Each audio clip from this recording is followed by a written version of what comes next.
Boom, how's it going, everybody? It's your boy Deshaun, otherwise known as Sniff Jingle Diggy Flop, but you guys can just call me Zabu. You already know what time it is. As you could tell by the title, I dropped a nuke on all of these people. The other team was the human embodiment of Gummy Worm and Girl Scout cookies, and I absolutely ate them up and absolutely dunked on these kids' heads. So enjoy that gameplay in the background. But rather than just giving you some silent gameplay of me dropping a nuke, I decided I would give you guys some tips, tricks, strategies, and other information I've learned from playing this game on how I was able to improve my KD, my overall play, and how I was able to get this nuke. We're going to go over weapons, weapon attachments, perks, kill streaks, and just some other like minuscule things that all kind of add up into what helps me be better at the game than I was. Because trust me, for the first week and a half of me playing this game, I was always going negative or breaking even.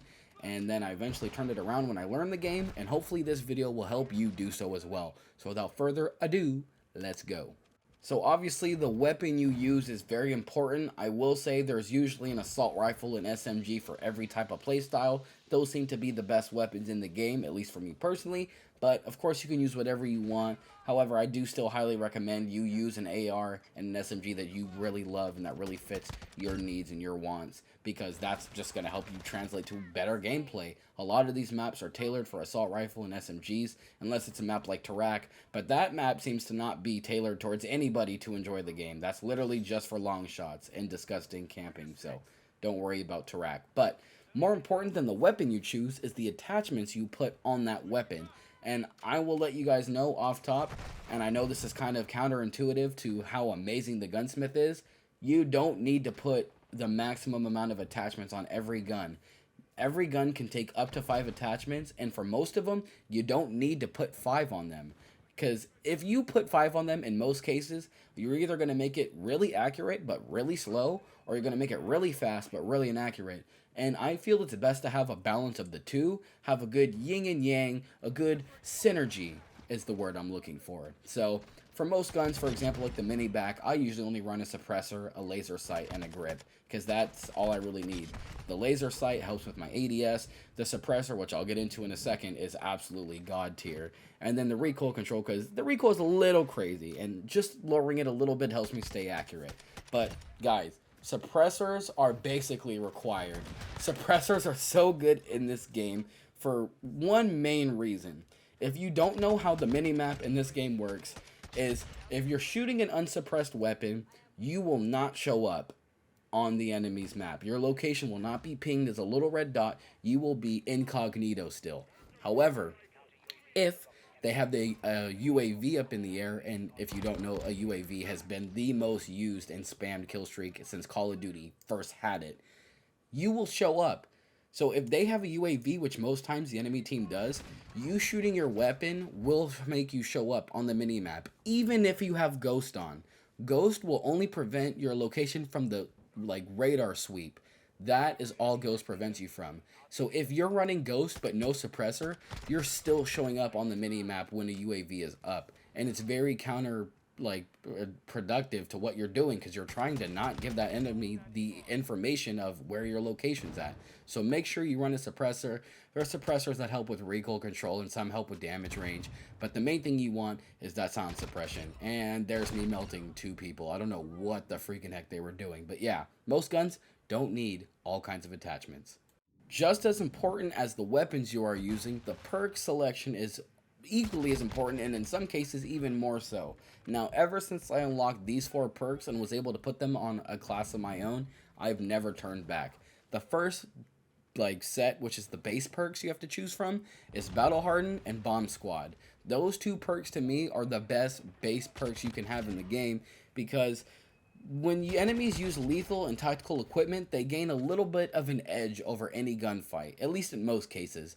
Having Battle Hardened and Bomb Squad will make it so basically anything such as a flashbang stun and whatnot are less effective against you, and having Bomb Squad makes it so those random grenades around corners, or those Semtex that people usually throw just to get a free kill real fast, are usually not going to kill you, especially with Bomb Squad on. So having those 2 are very helpful in mitigating how much of an advantage the enemy will get using their equipment.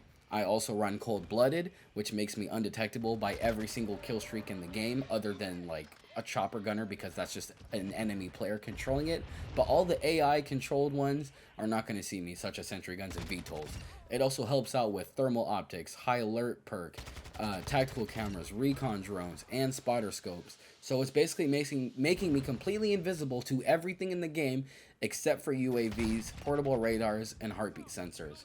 Which is exactly why I run Ghost, because that makes me invisible to UAVs, portable radars, and heartbeat sensors. Now, if you notice a trend in my perk selection, I'm making it so in most cases, the only reason I'm dying is from just losing a gunfight. I'm not dying because I was stunned and the enemy got an advantage on me because I wasn't able to look around.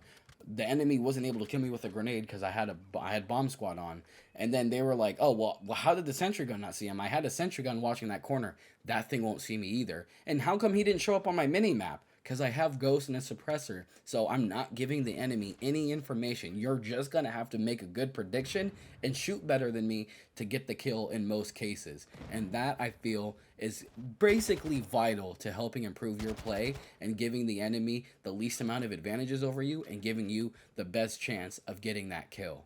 Now, information in Call of Duty is absolutely key to winning a lot of gunfights, games, and just overall getting more kills than your deaths, which is what everybody wants to do. Why would you want to go negative? And I would say off top, obviously, running the UAV is one of the best sources of gathering information because a lot of people don't know how suppressors in the minimap work in this game. They think it's still traditional Call of Duty. They don't put the time and the effort to watch a Zabu's World video that's going to help you give you this game for free. So, can I get a subscribe and a like and a comment for that? Aside the point, other than using a UAV, just knowing enemy spawns are pretty important. Putting up a UAV will help you learn that pretty well. And knowing hotspots, areas where there's usually going to be gunfights, like this area I'm looking at right now. The reason I'm standing here for so long is because there's usually going to be enemies popping up and trying to fight me from that angle. And I know because I've died from there plenty of times, and I just took the time to learn that area. But I'm usually making predictions as well. Like, if you noticed in this entire gameplay, not once have I just been sprinting around a corner into an area where there's probably going to be a gunfight, and then I get caught with my pants down. I'm not even able to aim down sights.